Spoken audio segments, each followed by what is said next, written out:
Welcome to the Birth Squad podcast. If you're riding with the squad, hey fam, and if you're new, welcome to the squad. We're your hosts, Dr. Ijama Okwando and Dr. Kanisha Thomas. We're two licensed obstetrician and gynecologists, as well as best friends. The Birth Squad is a podcast for birthing individuals by two Black female physicians who use stories from real women to educate about pregnancy, birth experiences, reproductive health, and all things in between. And while we hope that you love learning from our podcast, it is not intended to be a substitute for medical advice, diagnosis, or treatment.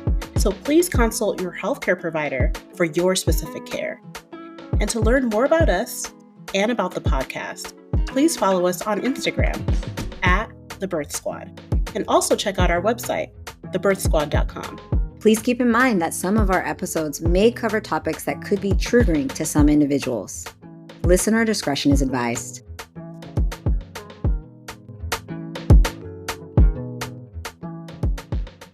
Meet 7-time Olympic gold medalist in track and field, Allyson Felix.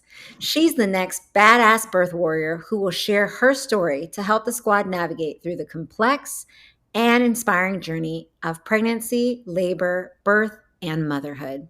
In this episode, we are talking about her desire to have a vaginal birth after C-section, also known as VBAC. During the interview, you may notice some medical terms or jargon, but don't worry, we got you. We've included definitions and explanations in the episode description. So please listen up and enjoy her story. Well, welcome back to another episode of the Birth Squad podcast. This is a very special episode because we have a special guest this week. So I want to introduce Allyson Felix. If you don't know who she is, I don't know how, but if you don't, she is an Olympic gold medalist in track and field, as well as a very fierce advocate for Black maternal health, as well as a mom. So Allyson, thank you for coming on the show. Can you start by telling us a little bit about yourself? Yeah, well, thank you so much for having me.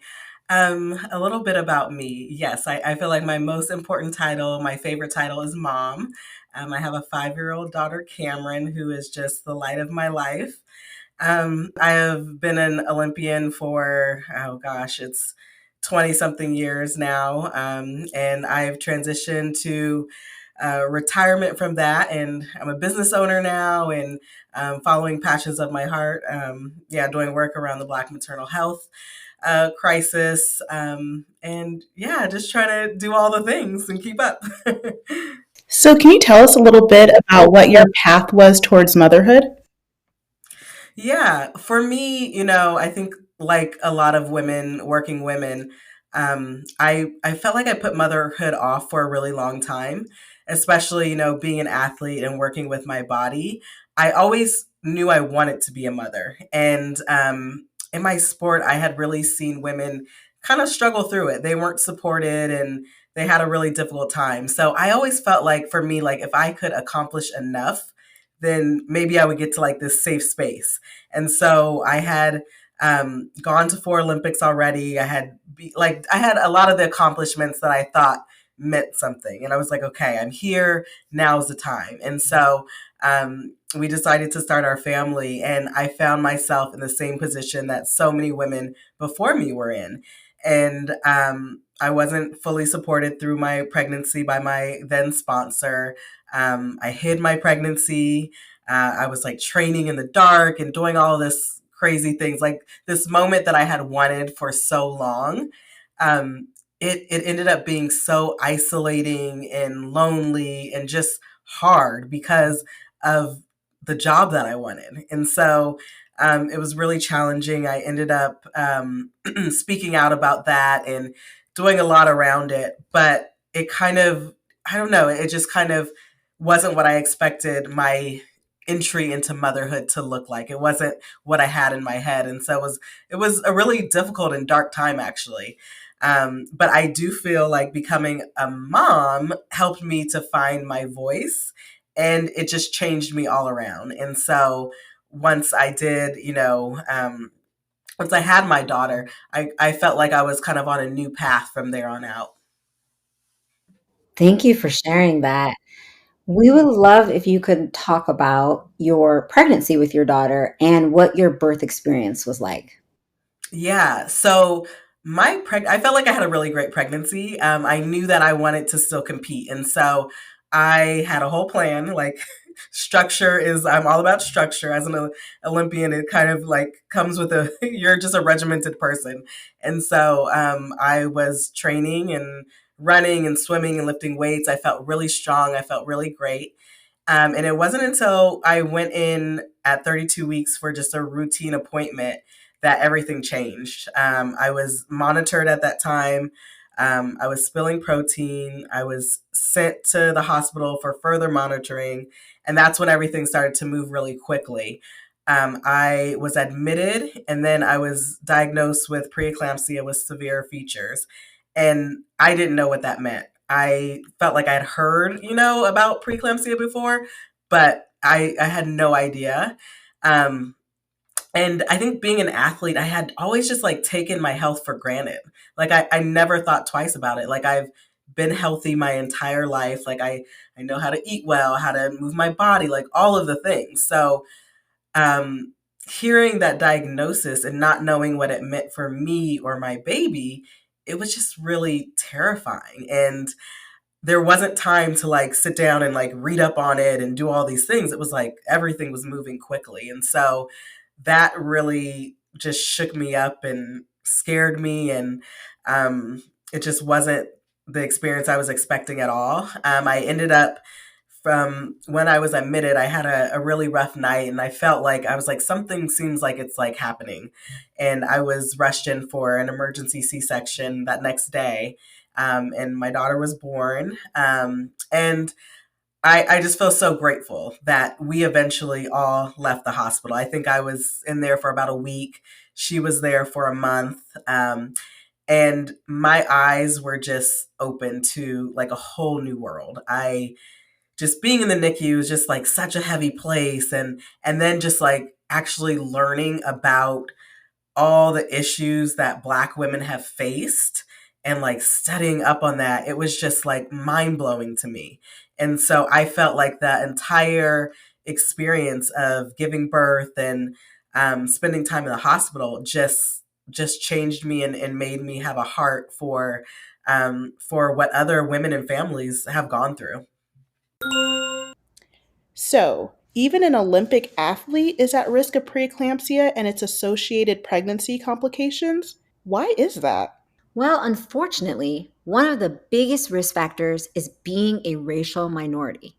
This is in response to the chronic stress we face from implicit bias, racism, overt or covert, and discrimination. Other risk factors include low socioeconomic status, it being your first pregnancy, being 35 years or older, having high blood pressure prior to pregnancy, just to name a few. We will include a survey to assess if you are at risk in our episode description. We previously discussed preeclampsia and Sasha's story from season 1, episode 7. However, if you have noticed, multiple of our birth warriors have had this complication. It is an unfortunate contributor to maternal morbidity and mortality in the Black community. As we mentioned in Sasha's story, the Society of Maternal Fetal Medicine has data that shows that taking 81 milligrams of aspirin, also known as a baby aspirin, daily, starting at 12 to 16 weeks, can decrease your risk of developing preeclampsia by 30%. That could be life changing. Okay, now let's get back to Allison's story. Thank you so much for sharing all of that. You definitely went through quite the experience, right? One as an unplanned admission, then having a diagnosis of preeclampsia, then being having a preterm delivery, right? And having a baby in the NICU, and then obviously just surviving pregnancy in general, and then also having an unscheduled C-section. And that's kind of what I wanted to pivot to a little bit now. Considering your pregnancy journey and everything you went through, I understand that in the future, you're potentially thinking about trying to have a vaginal delivery after a cesarean section. What factors have kind of weighed into you making that decision? Yeah, when I like imagined, I think birth originally, Like I was very like tight on my birth plan. I was like, I want this natural birth. Like I had picked out this birthing suite. Like I was way too tightly like wound to like it has to be this way. And when everything went south, I felt like I was just like robbed of that experience. And I was like, wow, I never got to do this or that. And I think some women were probably like, that's, it doesn't seem like a big deal. But for me, I really felt that way. And afterwards, I would see, other people like have these birthing experiences. And I was like, I just want to have that as well. And so, when I, found out I was pregnant again, I was like, I want to at least try, and I think I understood the importance now of like, the goal is to have a healthy baby, of course, but I at least want to have the intention of trying for a VBAC. So, what factors did you consider when you were trying to decide to pursue this? And what things did you weigh? What risks and benefits did you weigh? Yeah, I think it's definitely was talking to experts like you. Obviously, this is not a space that I'm an expert in. And so it was really having to learn and understand, okay, what are the risks? Is this something that is possible for me? Because I know that it isn't for everyone. And so, really understanding that, and then like having conversations with my partner about it, because I think like also that's like a huge part of it as well. Like, it's not the same experience as before. I think having gone through something like we did, it's really scary to even think of having another child, and then pushing for the VBAC and all of that. So those are just like conversations that we had to be comfortable with, attempting, and then being flexible also, because yes, I would love for that to happen, but I also know that there's a world where maybe it doesn't, and I have to be okay with it. So, really just thinking about all of those factors. So, Allison spoke to experts about the risks and benefits of a TOLAC, or trial of labor after cesarean section. But what are those? And what is the difference between a VBAC and a TOLAC? That's a great question. Let me first address the difference between the terms first. TOLAC means your desire to attempt a vaginal delivery after having a C section. A VBAC means an actual vaginal birth after a C section, which essentially means that you did it. You had a successful trial of labor that resulted in a vaginal delivery. Nice. Now, what are the risks and benefits? So, one of the biggest risks is something called uterine rupture. What is a uterine rupture? So, a uterine rupture is when the uterus opens and it is a medical emergency. When someone has had a C section, a horizontal incision is made at the lower part of the uterus.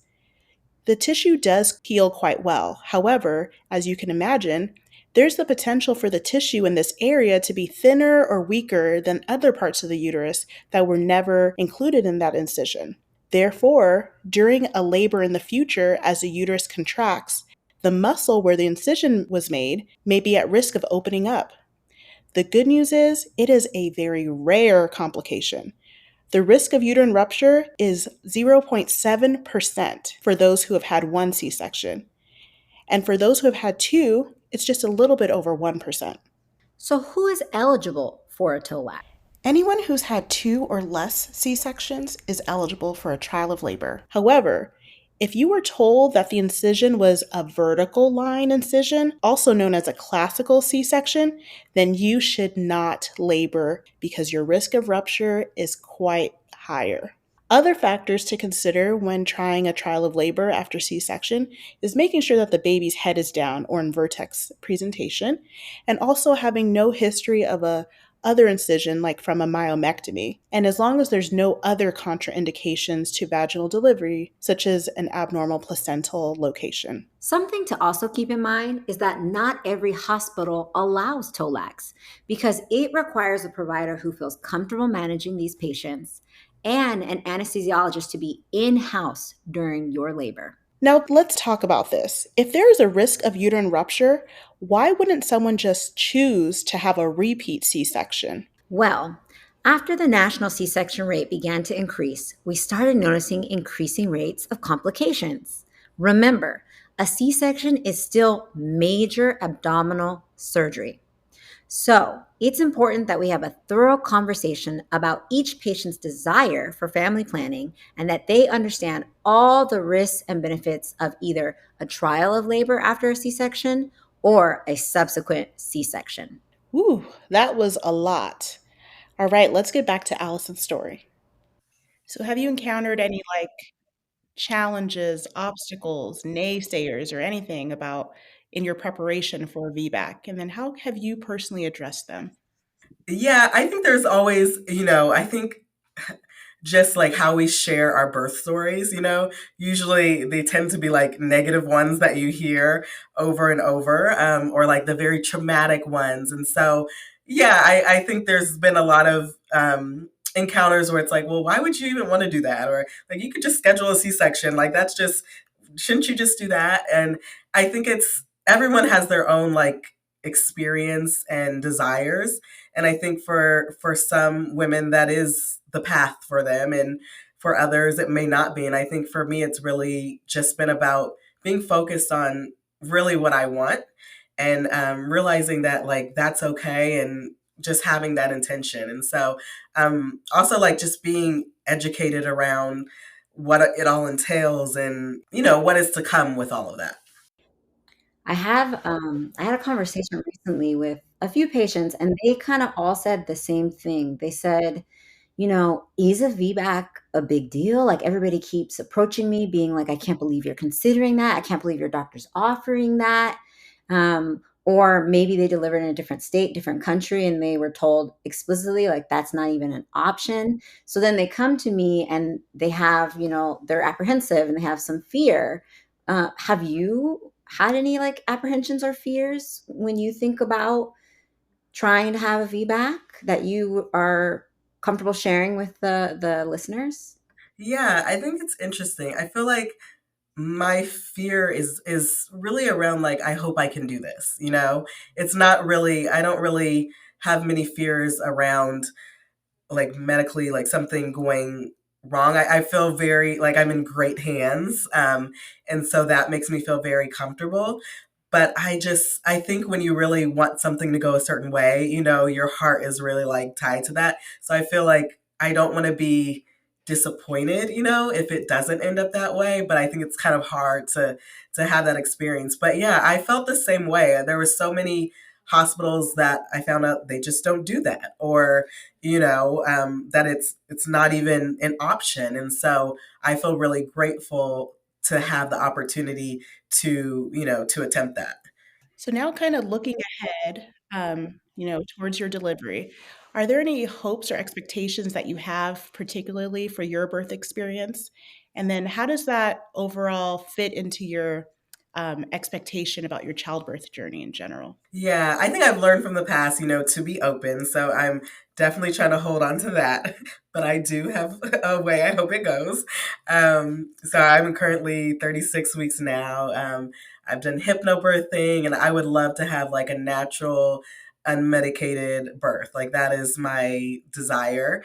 But I also know, things change. And so I'm trying to just, be really open with that as well. But I hope it's a positive birth experience. I think a lot of times we look at birth as like with these negative stories, and I've really tried to immerse myself in a lot of positive journeys that women have had. And I feel like I have such an amazing team around me, and just so well cared for. And it feels so different than my first pregnancy. And so I'm really hopeful. And I think that's the biggest thing, is just being excited and hopeful for the journey. How would you say you've prepared for the journey? And how have you expressed your desires and preferences with your team for a VBAC? I feel like I've been really intentional the whole way through, just really voicing what I would like to happen. And I think like with my first pregnancy, I didn't do that. I was more like intimidated, in the doctor's office. And like if a doctor said, suggested something, just like completely going along with it without, thinking twice about it, or saying like, oh, it's okay for me to like actually express my feelings and for us to like talk about it and see what makes sense. So those are all things that have been really different. I feel like now I'm also just so much more educated around birthing and the risks and the complications. And so that makes me feel more empowered, I think, just understanding like, okay, this is a situation that could arise. And, this is what it looks like if that happens. So all of those things have made me feel really prepared. And then also doing just a lot of the work on my own, like if I am able to like go down the path of like having an unmedicated birth with the hypnobirthing and like just the tools to be able to try to navigate all of that. I really appreciate you bringing up the point of finding your voice and being able to ask those questions, express your preferences, and I think that's such an important thing, especially for Black women, right? When they're interacting with the healthcare institution, sometimes it can feel like this big institution, right? So, yes, you feel like you can't express yourself, you can't ask the questions, you can't really just stand up for what you want in some ways. Um, and so, you also mentioned it briefly earlier about like your advocacy for Black maternal health and also in your journey as an Olympic gold medalist. How did they kind of intersect? In your journey as a Olympian, and then also in this journey now, also towards advocacy. Yeah, it's really interesting. For me, I have always been an athlete that has been hyper focused on performance. And for the majority of my career, I never had a strong opinion on anything. I was just like, my job is to run fast, put my head down, do the work. Nobody cares, like, any thoughts that I have on anything else. And so it wasn't until I went through the whole ordeal of not being supported through my pregnancy and having my daughter, like, that's the first time I ever spoke out on anything, and it was terrifying and it was scary, and I wrote this whole New York Times op-ed and I wasn't sure like what was going to come from it, but actually what came from it was me understanding that like my voice has power, and that even if you're scared to talk about something or say something, that doesn't mean that you can't move forward. And so when I did move forward, I was like, wow, like change happened, like something came from this. And I think that just kind of like broke it all open for me. And shortly after that experience is when I started learning just about everything that had been happening around the Black maternal health crisis for so long. And it was just like, I remember leaving the hospital and just having this like deep feeling like whatever I can do, I just want to be a part of like solutions. And whether that's just like amplifying other stories or, coming alongside organizations that have been doing work in this space, like I just want to be involved. And so that was like the turning point for me. It was like, okay, like I can be vulnerable, I can share my story, other stories, and just be involved in trying to move things forward. And so once I went down that path, I just felt like, wow, this is where I should be, and there's so much to do that I just want to be a small part of, of that movement. Thank you. We definitely appreciate your voice because it matters. It makes such a difference. I was wondering if you could talk a little bit more about what are some of those key issues that you encountered once you embarked on this path? Yeah. Um, it was so eye opening and mind blowing. And I think it is for a lot of people who are not in that space. Like once you like arrive and you start like hearing things, you're like, well, how can this be? Like, how has this been going on? Like, why aren't more people talking about it?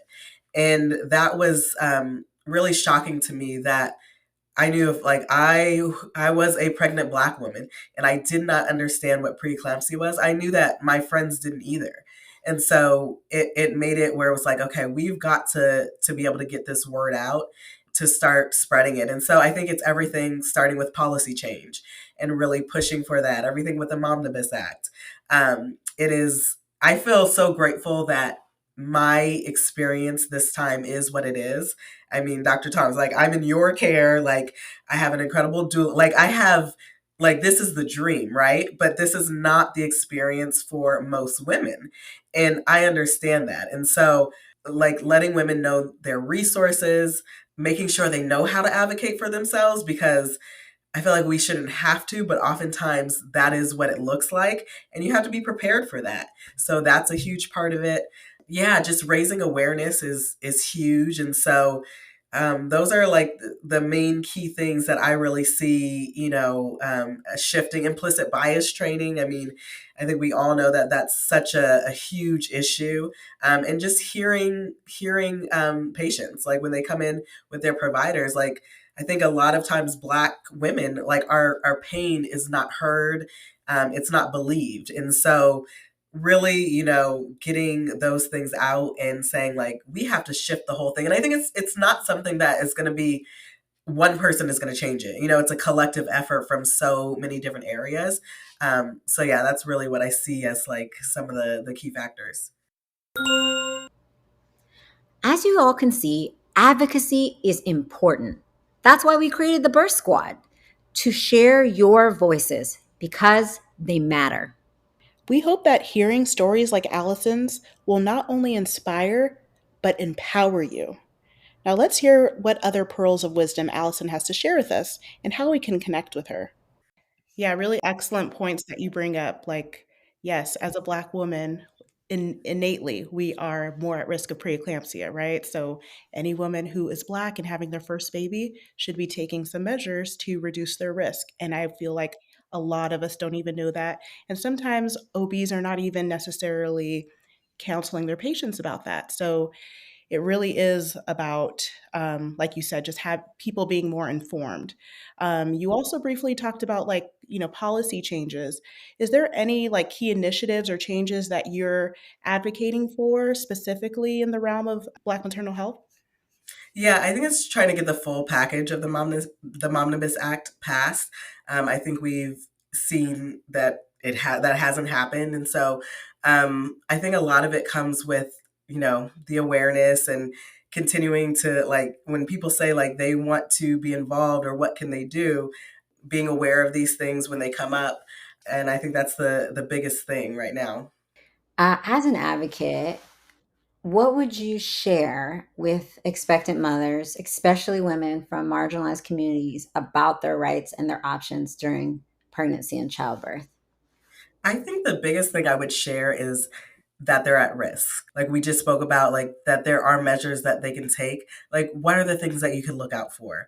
I remember when I was getting close to that 32-week mark, my ankles were very swollen. And I remember having a conversation like with my mom and my aunt, and I was like, this is just a part of pregnancy, right? And they were like, yeah, and here I am sitting with, Black women in my family, and we didn't know. We just thought like, okay, and that can be just a part of pregnancy, of course, but like just knowing, the headaches, like what are things that I can look out for, and be on alert, and then knowing that you can advocate for yourself, that you have to be persistent, and that we know our bodies, and that we can trust that. There's so many friends that I've had who have known that something is wrong and had to fight for it. And I just think like, well, what if we didn't do that? What if we just accepted the answer that we first heard? Like it's literally a matter of life and death. And so those are all things that I would encourage, expecting mothers to prepare for. And I think it's hard because, of course, like when you're expecting, like it should be such a joyful moment. And so obviously like, some doctors, like I've heard, like they don't want to talk about all these negative things, but it is our reality and we have to be prepared. So I think it's just like crucial that we know those things. Yes, and that's exactly why the birth squad exists, right? We go through all these different stories. Some of them are scary, some of them are happy, but you know, at least the information is out there and people can peruse as they would like. And exposure is key, at least to just feel like prepared for any situation that might occur. And I really want to thank you for being so vulnerable and sharing your experiences. Is there like any last words of advice or anything else you'd like to share with Birth Squad? I just love that you guys do this, that you have these like open conversations, because I think it is so helpful just to prepare, to educate yourselves. And so, yeah, I would just encourage people really to take advantage and to listen, and to, fully be prepared for whatever might come your way and to continue to have the conversation.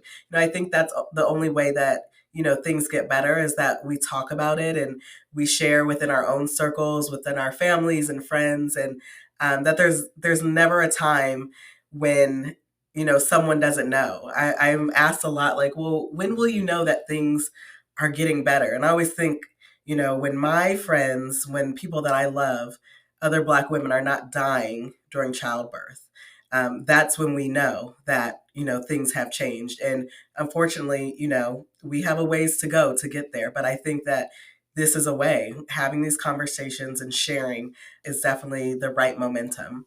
Yes, so true, so true. And that's what I tell patients too, right? We have multiple, Black patients in our practice, and they'll say, I'm afraid of the statistics. As a Black woman, I'm worried about my increased risks of morbidity and mortality. And they'll say it kind of sometimes timidly to me. And I'm like, go for it. Just say it. Just I give them that space because that's real. And I say, I'm worried too. I care about that too. I tell people as well, if you have the opportunity, you can choose a different provider, right? You're not married to us. If you don't think you're safe or you don't feel like your voice is being heard, then maybe ask or try to see if you can find a different practice, And I know that not everybody has that luxury, but if you can, you should. It's kind of like dating. It's like you got to find the person who's going to be the best fit for you because you want someone who's going to be aligned with what you envision for yourself and for your birth. As Black women, we just kind of sometimes feel like stuck. Like this is the only care I can get. And I want to just encourage people to find the provider that works for them, that they feel like really cares about their needs and is going to listen. Because that's a big part of our role, is just to listen. It's a world of difference. Like, I can tell you, to have been in another situation and to be, in your practice now, I feel like I can experience more joy. Like, I think that's something that's really hard for Black women. Like, when we become pregnant, that we don't have the luxury of experiencing the same joy as everyone else because there are these statistics and we know them, and it is scary for us and for our partners and families. But I can say that, like, when you feel safe, know that you will be heard, like, all of that just changes. And so this has been such a different experience for me. Like, I am so, so grateful to have all those things. And I desperately want that experience for all women, to feel that safe during such an important time in their life. I just want to end by asking, where can listeners find more information about you and the services that you offer? And how can they get in touch with you if they're interested in learning more? Yeah. So listeners can follow me on all things social, just Allyson Felix. And my website is saysh.com. That's my company. And yeah, that's where you can find me. Well, thank you again so much. Yes, thank you. We obviously, Ijama and I, we met running track, so we love track. Yeah. Yeah, I know. I never mentioned it to you. Oh my goodness, I never knew that. Oh, that is so cool. Yeah, we actually met running the 200. Um, yes, I ran in her lane and she got mad at me. And I went off on her. And then we became roommates. Oh my goodness, I love that. And I appreciate what you both do. I mean, thank you so much for just your dedication, and how you just, make things better. And I feel like I'm a true testament to that. And I just, yeah, applaud all of the work that you do. It's not lost on me how much goes on to that. Like, you have just done so much. So thank you, thank you, thank you. Thank You're you. welcome. It's our pleasure. In an exciting update, Allyson shared some wonderful news on her Instagram. She successfully had a VBAC. This heartwarming journey and her triumph have also been featured on people.com. Allyson's story is a powerful testament to perseverance and the importance of informed choices in childbirth, inspiring many women facing similar decisions. We're so thrilled to celebrate her success, and I hope you are as inspired as we are about her journey.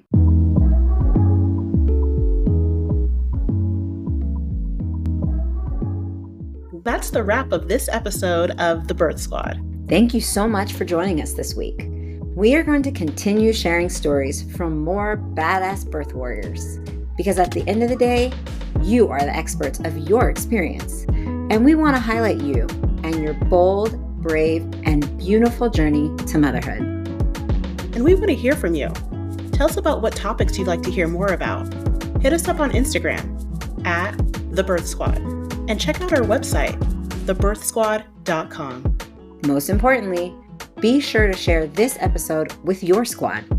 Until next time, I'm Dr. Ijama Ogwandu. And I'm Dr. Kamisha Thomas. Peace, love, and solidarity from the Birth Squad.